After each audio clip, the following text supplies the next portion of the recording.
Hello friends. आज हम बात करेंगे एक ऐसे स्टॉक की जो मैं लाइफ टाइम होल्ड करने वाला हूँ। आप सोच रहे होंगे कि ऐसा कौन सा स्टॉक है जो लाइफ टाइम के लिए होल्ड कर सकते हैं, ऐसा मैंने उसमें क्या देखा। तो आज मैं इस वीडियो में बताऊंगा कि क्या क्या चीज़ें आपको एक लॉन्ग टाइम जो भी स्टॉक रखना है उसमें देखना चाहिए, और मैं उसके बाद वो स्टॉक बताऊंगा जो इन पैरामीटर्स पे खरा उतरता है। दोस्तों, आगे बढ़ने से पहले मैं ये बताना चाहता हूँ कि जो भी इंफॉर्मेशन इस चैनल पे दी जा रही है वो सिर्फ एजुकेशन पर्पस के लिए है, और आप कोई भी इन्वेस्टमेंट करने से पहले अपने फाइनेंशियल एडवाइजर से ज़रूर पूछ लें। तो पहला पॉइंट जिसका हमें सबसे ज़्यादा ध्यान रखना चाहिए वो है मैनेजमेंट। अगर मैनेजमेंट ऑनेस्ट है और management share holder wealth creation की तरफ ध्यान देता है, शेयर होल्डर वैल्यू बढ़ाता है, ऐसे मैनेजमेंट वाले स्टॉक्स हमें ज़रूर लेने चाहिए। सेकंड, अगर कोई कंपनी के लिए टेलविंड्स हैं और ये जो कंपनी है कोई टेक्नोलॉजिकल डिसरप्शन से अफेक्ट नहीं होती, और ऐसी इंडस्ट्री जो पास्ट में भी थी, जो प्रेजेंट में भी है और जो फ्यूचर में भी रहेगी, तो इसमें हम लॉन्ग टाइम इन्वेस्ट कर सकते हैं। अगर कंपनी की वैल्यूएशन ठीक ठाक है या सस्ती है, तब ही हमें ऐसी कंपनीज में इन्वेस्ट करना चाहिए। और फोर्थ, इस कंपनी के पास कोई कॉम्पिटिटिव एडवांटेज हो, यानी अपने रेवेन्यूज और अर्निंग विद टाइम, ज़रूरी नहीं है कि ईयर बाय ईयर, पर विद टाइम इम्प्रूव करती रहे, तो ऐसी कंपनीज में हमें इन्वेस्ट करना चाहिए for life time, I would say. तो अगर हम इस पैरामीटर्स पे आज की कंपनी की बात करें तो वो 100% अच्छे से खरी उतरती है। कंपनी का नाम है सिटी यूनियन बैंक।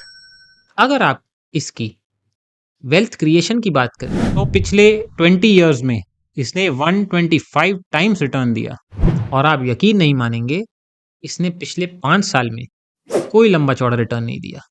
तो असली रिटर्न तो उसने 15 इयर्स में ही दे दिया। मैं आपको बताना चाहूँगा कि ये जो कंपनी है बहुत वेल मैनेज्ड है।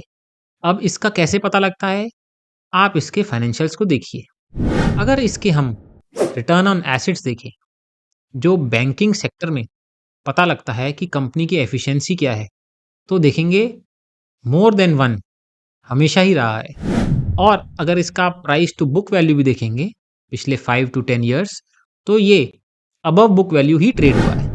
इसका कारण बस यही है कि मैनेजमेंट ऑनेस्ट है और उनकी लोन बुक बहुत अच्छी है।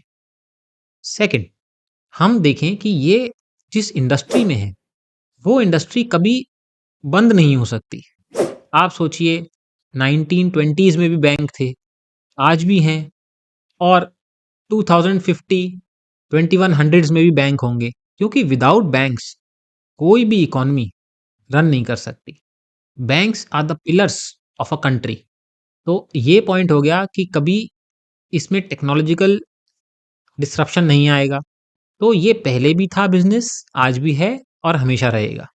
थर्ड, इस बैंक की अगर हम वैल्यूएशन देखें, जो मैंने बताया कि अच्छे रिटर्न के लिए वैल्यूएशन, स्टार्टिंग वैल्यूएशन हमारे लिए इंपॉर्टेंट है, तो आज वो 10 टाइम्स प्राइस टू अर्निंग पे मिल रहा है। अब आप सोचेंगे ऐसा सस्ता क्यों मिल रहा है ये?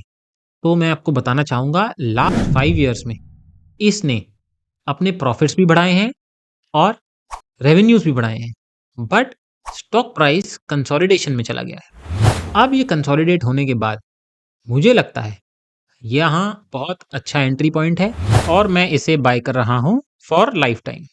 कि जैसे लास्ट 20 इयर्स में इसने वेल्थ बनाई, वैसे ही ये नेक्स्ट 20 इयर्स में भी मुझे लगता है ये वेल्थ बनाएगा। दोस्तों, किसी भी बिजनेस से अच्छा रिटर्न निकालने के लिए उसकी इंट्रिंसिक वैल्यू ज़्यादा होनी चाहिए। अब हम इंट्रिंसिक वैल्यू इसकी कैसे कैलकुलेट करते हैं, मैं आपको बताता हूँ। अब अगर आप सिटी यूनियन बैंक के लोन्स को देखेंगे तो आप पाएंगे कि अगर हम इसकी 10% ऑफ द बुक को भी मान लें गलत है, या मतलब वर्स्ट केस सिनेरियो में देखें कि 10% ऑफ द लोन्स इनके नहीं आएंगे वापस, तो भी इक्विटी की वैल्यू इंटैक्ट रहेगी। अगर आप दूसरे बैंक्स को देखें, पब्लिक सेक्टर बैंक्स को देखें, अगर उनके 10% ऑफ द लोन्स चले गए तो उनकी most of the equity wipe out हो जाएगी। इसका मतलब ये वेल मैनेज्ड बैंक है, इसके आरओएस अच्छे हैं और अब इसे प्राइस टू बुक पे ना वैल्यू करते हुए इसे प्राइस टू अर्निंग पे करना चाहिए, जैसे एचडीएफसी बैंक को करते हैं, जैसे आईसीआईसीआई बैंक को करते हैं। क्योंकि हमें एचडीएफसी बैंक कभी प्राइस टू बुक वन पे नहीं मिलेगा, क्योंकि उसकी एक अर्निंग पावर है, उसका जो आरओए है वो बहुत अच्छा है। और उसकी जो बुक है अगर 10% उसकी भी रिड्यूस कर दी जाए, मान लेते हैं कि कोई ऐसा टाइम आ जाए कि उसके 10% ऑफ द लोन्स वापस नहीं आए, तो भी वो बैंक अच्छे से रन करता रहेगा। तो सिटी यूनियन बैंक मेरे दोस्तों जो है वो एक मिनी एचडीएफसी बैंक है। जो काम एचडीएफसी बैंक ने 10-20 इयर्स पहले किया था, वो काम सिटी यूनियन बैंक अब कर रहा है। और मिड कैप बैंक होने के वजह से ये 11,000 करोड़ की मार्केट कैप पे मिल रहा है। आने वाले टाइम में जब ये अपनी वैल्यू इंक्रीज करेगा और धीरे धीरे अर्निंग और ग्रोथ दिखाएगा, तब आप पाएंगे कि इसके शेयर प्राइस में भी वो रिफ्लेक्ट हो रहा है। रिसेंटली एक बहुत बड़े फंड मैनेजर ने भी इसमें इन्वेस्ट किया है। उनका नाम है सौरभ मुखर्जी। अब पहले तो वो बाप वाली इन्वेस्टिंग करते थे कि बाय एट एनी प्राइस, पर अब जब से उनके फंड्स ने अच्छा परफॉर्म करना बंद कर दिया है, तब से उनको समझ आ गया है कि स्टार्टिंग वैल्यूएशन कितना इंपॉर्टेंट है। ऑल्दो वो अच्छे बिजनेसेस को कैसे फिगर आउट करना है वो उनको पता था, जैसे एशियन पेंट्स, जैसे कैपलिन पॉइंट, जैसे आईटीसी, उन्होंने इस पे बेट किया है।